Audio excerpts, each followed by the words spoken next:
What's up, everybody? How's it going? Welcome back. This is Ryan with the morning coffee episode number 18 for January 17th, 2019. Welcome back, morning guys. Pretty good episode today. Got a lot of articles to go over, and hopefully, with this new format and the new settings and stuff like that, for this podcast, we'll be able to get a little bit more of news out there for you guys. For anyone who hasn't listened to the last episode, just a quick reminder, we'll probably be reminding you guys for the next maybe 2 to 3 episodes. We have changed the recording, streaming, upload schedule of this podcast. It is now going to be on Tuesdays and Thursdays, with a possibility of an episode on Friday or Saturday if a special event happens. That way, there's more time for us to get more news, and the news isn't as diluted. We noticed that when we recorded an episode on Friday and then we waited until Monday for the next episode, Monday's episode would be really, really good, and then Tuesdays and or Wednesdays and Fridays episode would be a little bit lackluster. So hopefully this giving us an extra day to prep, look for articles, we'll be able to filter out kind of fluff articles, but then at the same time find articles that are actually interesting and stuff like that. Before we really get started, as always, you guys can check us out on various social media websites where we stream and record this episode of Morning Coffee. Remember to check us out on Spotify and YouTube, and our Spotify and iTunes, and if you guys want to, go and give us a follow there. That way you can get instantly notified every time an episode comes out. A reminder to check out our YouTube, youtube.com/Shigeos, SHIGEOS, Twitch TV. That way you can see all the unedited VODs of every single episode of The Morning Coffee, which are on there almost immediately after the show is done recording. And as always, if you guys want to join us live for some live chat and discussion, as well as pre and post show talks, you guys can always follow on Twitch, twitch.tv/Ryan Kubo, RYANKUBO. So, check all that out. Links are in the episode description as well, /show notes. But yeah, guys, let us get started. So this morning, I realized I haven't talked about this as much because it doesn't really change that much. But this morning, it is raining outside over here in California. Pretty hard, actually. At least for California standards, it's pretty hard. It's been raining for the last few days here. But I got myself some just regular Keurig coffee. My dad, though, did get me a Starbucks gift card for Christmas, which I have barely used because I don't like paying $4 for coffee. But since I have a gift card, maybe when I have some time in the mornings, I'll go and get something from there. So yeah, usual sips. And then also just throwing it out there, I am a lot better, so hopefully audio is a lot better and is more clear for you guys, hopefully, and doesn't blow out your eardrums every time I cough. That being said, I'll still mute the mic if I do have to clear my throat or cough or something to make it a little bit easier on you guys, so that you don't, die, your ears don't die. That being said, though, let's jump into the first article. The first article today is EA's open world Star Wars game is no more. This actually came out, I think, a few hours after the last episode, and we were talking about an open world Star Wars game. If you guys don't remember what this was, they basically claimed that a bunch of new Star Wars games are coming in a video that they came out with on their official site or whatever, that was like designing and creative design, and all these cool Star Wars games are going to come out. And one of them was from a Canadian-based studio that EA owned in Canada. And they were talking about an open world, I guess, Star Wars game, different from an MMORPG. Obviously, this is something where it would be kind of like a Red Dead Redemption or a GTA, where it would be like totally open world or whatever. And the it says here that the project EA Vancouver was canceled. EA Vancouver canceled the project. It inherited the project in 2017 after shutting down its subsidiary, which was the Dead Space people. So if you guys don't remember, Dead Space came out with 3 games. They got shut down and then got bought out by EA Vancouver. And apparently they were working on a open world Star Wars game. So yeah, it's one of the it's kind of controversial in the sense that EA has acquired the license for Star Wars for around the next 10 years to make games. We haven't really seen anything really, really, really good come out of that. I think the most infamous one that you guys could probably think of is something like, Battlefront 1 and 2, which have been a disaster and a blunder for a lot of it. So it's going to be kind of interesting to see what they end up having to do and what they will, want to pursue after this. They do say that there's other games coming through the pipe. The theory with EA is that it didn't make enough money, it didn't do this or didn't do that. So we'll have to see how that ends up going. And it kind of sucks or whatever. But they said that they're working on a smaller scale Star Wars project due in 2020. And Titanfall Studio Respawn is coming out with a game called what is it called? Yeah, they're coming out with the third person game called Jedi Fallen Order this fall. So there are a couple Star Wars games coming in the mix. Hopefully they end up doing the series proud, but we'll have to see what ends up happening and really where this whole franchise is going forward or whatever, with lackluster. While movies doing really well, but then also having lackluster performances, the game's doing even worse. Hopefully, maybe EA can get their hands off of it, but we'll have to see what happens. Next up, we have a news article about the Humble Bundle, which is pretty much offering like everything in the world right now, but it's called Humble Bundle. Humble Bundle Find Presents. It's a double fine presents and bundle presents use, score games like 140 game beast and everything, plus you purchase can support Extra Life and or other charities. If you guys don't know what Humble Bundle is, you can go to humblebundle.com to check it out. They usually have 4 to 5 bundles that are running at any given time or whatever. Right now they have one on just the game zone that we're talking about. They have one about Dynamites, which is 9,600 pages of comics. They have an early access one. They have a Deadly Clash comics bundle, and then they have one for like field guides and stuff like that, and like books basically. Sometimes they also do software as well, which is like really, really, really cool or whatever, which I've always liked, enjoyed. But if you guys didn't know, you get to choose the price of these games. They are all DRM free. They all can be redeemed wherever basically. And there usually is a Windows and Mac version and Linux version as well. Most of them can be redeemed from Steam. You pay what you want, but at certain tiers, you obviously get to unlock more games.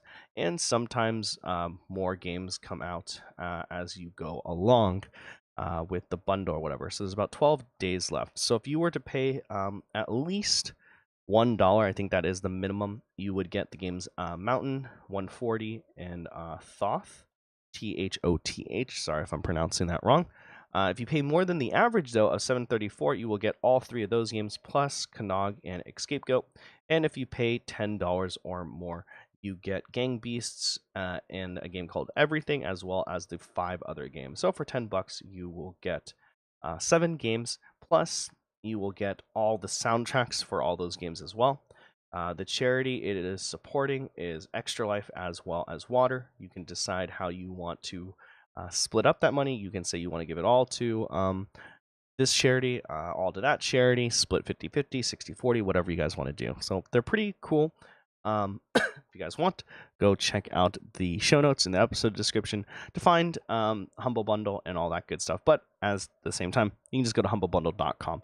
A lot of these bundles are pretty cool, and the codes are very easy to redeem and just very straightforward. Make an account, pay with PayPal or a credit card or whatever you want to do, and then you end up going to Steam. You end up redeeming the codes through Steam, and it's a pretty straightforward process as well. So definitely something to check out, and it supports some pretty cool charities. Next up, we have something arriving this fall from Blizzard Entertainment, and no, unfortunately, it's not a new game, and also this is really far from now. But they have announced 4 new collectible Blizzard art books. I'm a pretty big art guy. I've really enjoyed seeing the Blizzard art and stuff like that. But they will be coming out with the second volume of the Art of Hearthstone, which dives into the Year of the Kraken, the first year of the standard format with 144 pages. You can also check out the first volume of Art of Hearthstone as well, which goes for roughly $45, which is really, really good. It's really, really good. It's like a pop-up book too or whatever, which is pretty fun. They will also be coming out with a Art of Diablo for more than 20 years, blah, blah, blah, blah, blah. There's an Art of Diablo concept book. There is a cinematic Art of World of Warcraft, and there is a World of Warcraft pop-up book. These are only physical book purchases, by the way. They will not be digital book formats, from what I understand. They didn't do these with the last ones, and I don't expect them to do it with these ones. But overall, I've always really enjoyed like these type of art books and stuff like that. So I'm all game. I'm all for this type of art and appreciation of these books. I think $45 is pretty worth it if you guys are big art fans like me. But if not, I can totally understand why not. But yeah, go and check that out in the description below as well. Next up, apparently there has been a lawsuit between Westworld Mobile and Bethesda. This is probably some article that I'm going to have to read to you guys, as I don't want to skimp over anything. But the game, there's a Westworld Mobile game that was pulled from the store following a Bethesda lawsuit. It says that the Bethesda lawsuit over Westworld's mobile similarity to Fallout Shelter.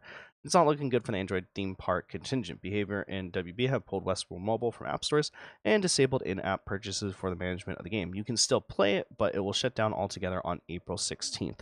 So keep that in mind. If you have the game installed, do not uninstall it because you will not be able to re-download it.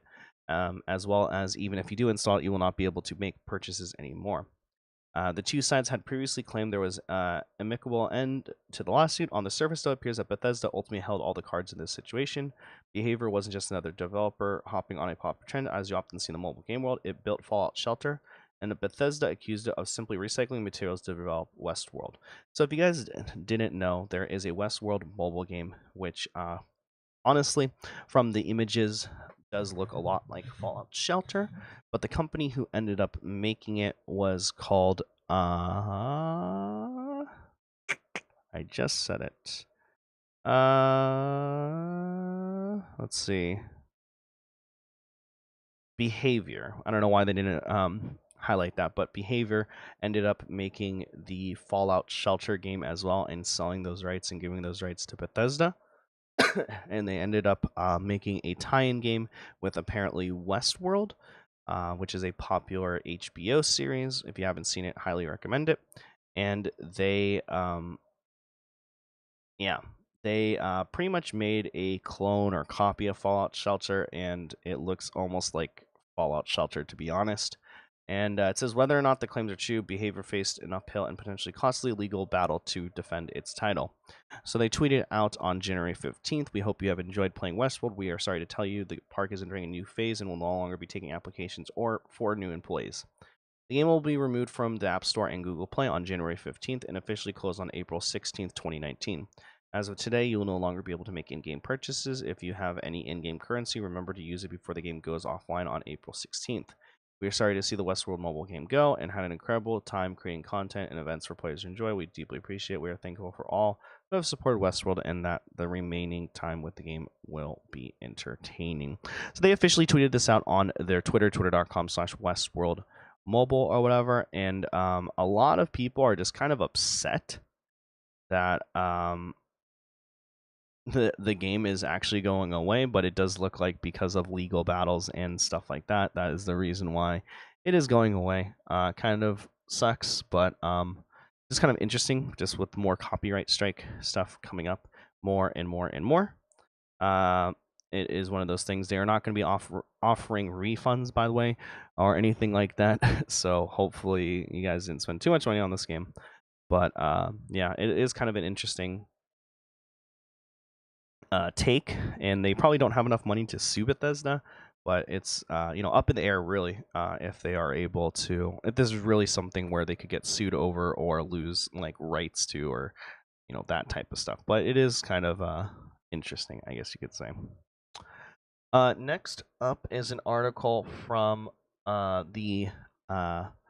from GameSpot talking about the Nintendo Switch. Their online free NES games for January are now available.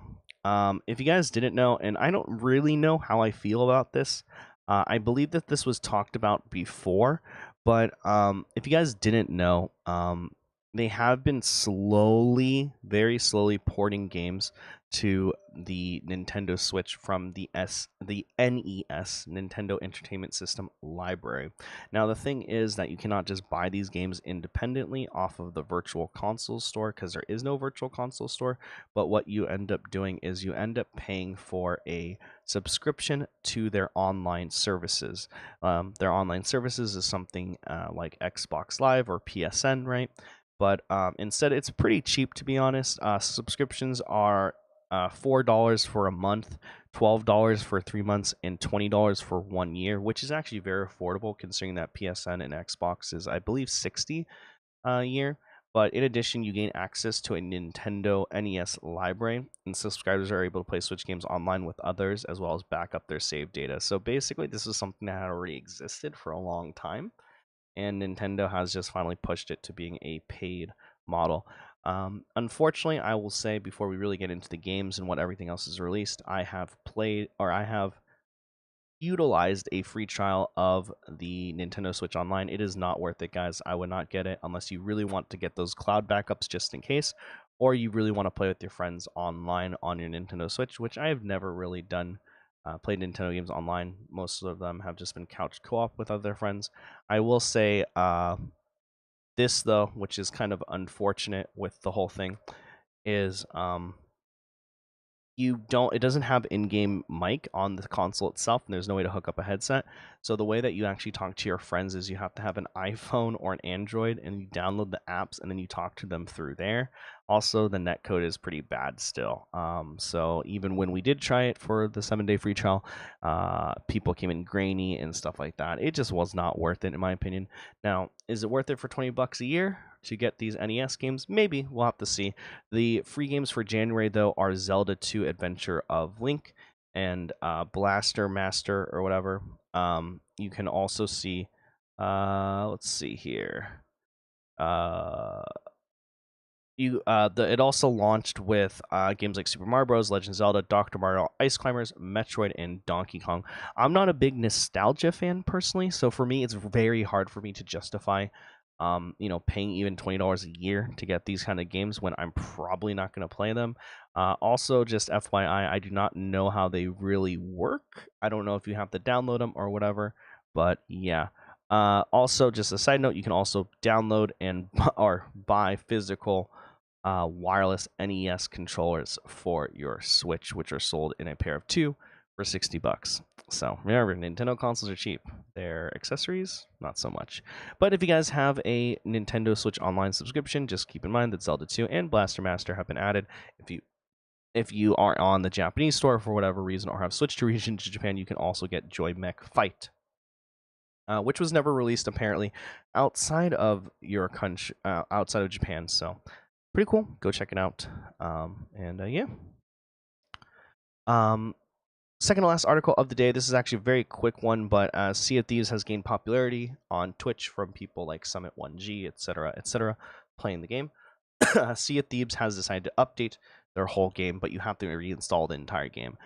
Good thing is that they've patched it and kind of condensed it down, though, luckily, where the game is going to be half the size. So it will be 47 gigs to 27 gigs for Xbox One, and 35 to 10 on One X, and PC will go down as well substantially. So keep in mind that you will have to reinstall the whole game, but it won't be a 50-60 gig game. It actually is pretty crazy that a lot of games nowadays take up just so much space, and that was one of the things. I haven't owned a console in a long time, but that was one of the things when I had my PS4 and when I had my Xbox One, that was pretty crazy to me, was just the amount of like how much game space was taken up. Like I remember getting like a 400 or 500 gig console and being like, oh, this is cool, whatever. And I was like, yeah, no, this is a lot of space. Even on my PC, it's been some pretty crazy to see how much space is actually taken up by some of these games. So good on them for reducing the file size for sure. Last article that I kind of wanted to talk about, and I just think it's pretty amazing or whatever. Like Fortnite made a killing this year, and that's all I really have to say. We can also go into it, but they made a whopping $2.4 billion in revenue last year, and now holds the record for the most annual revenue of any video game in history. They also report that 34% of all U.S. players regularly bought battle passes, contributing to last year's impressive numbers. So the free-to-play titles as a whole earned $87.7 billion last year, accounting for 80% of the $109 billion digital revenue. Digital game revenue was also up year on year by 11%, with Asia cornering the market. 7 of the 2018's top 10 highest grossing free-to-play games were from Asian publishers and their subsidiaries, leading to a combined revenue of $54 billion. So it's just kind of something that we've talked about on this podcast before, but just Asia, China, that whole market in the mobile game space, and how they very much so have accepted and okayed microtransactions. We are going to definitely see a shift in microtransactions slowly creeping in from the east, I believe, to the west or whatever. They said mobile revenue represented the biggest share of revenue for free-to-play games, followed by PC, with consoles bringing in the least amount of cash. But yeah, it's not too surprising. Fortnite is pretty crazy. I still think and hand it to them, even though I don't really care for the game. It is one of those things where I respect it in the sense that it has, I think, the media crossplay with all the consoles and everything in it, literally being on everything, was really, really smart for them to do, as well as making it a free-to-play game, but not making it feel free-to-play is also a nice touch as well. So regardless, whether or not you like Fortnite, it's most likely here to stay for a long time. Maybe not as popular as it once was, akin to like a Pokemon Go, but it's still, months after release, a year after release or whatever, you can say the game is dying, but it's still pulling the numbers, it's still making a ton of money, and still has a ton of devout fans. So yeah, with that being said, though, guys, that is it for this episode of the Morning Coffee. Thank you guys so much for hanging out with me, as always. Once again, you can follow us on audio on Spotify and iTunes. You can check us out on YouTube, youtube.com/Shigeo's Twitch TV for all VODs of the episodes. You can also follow on my personal Twitter and Instagram if you ever want to shoot me a message or leave me articles for things you want me to talk about or hear my opinions on, at Ryan Kubo. That's RyanKubo, all one word, all lowercase. As well as we record and stream this podcast live every Tuesday and Thursday around 9 a.m. PST at twitch.tv/Ryan Kubo. Thanks, guys, for spending your morning with me, and I will check you guys next Tuesday. Take care.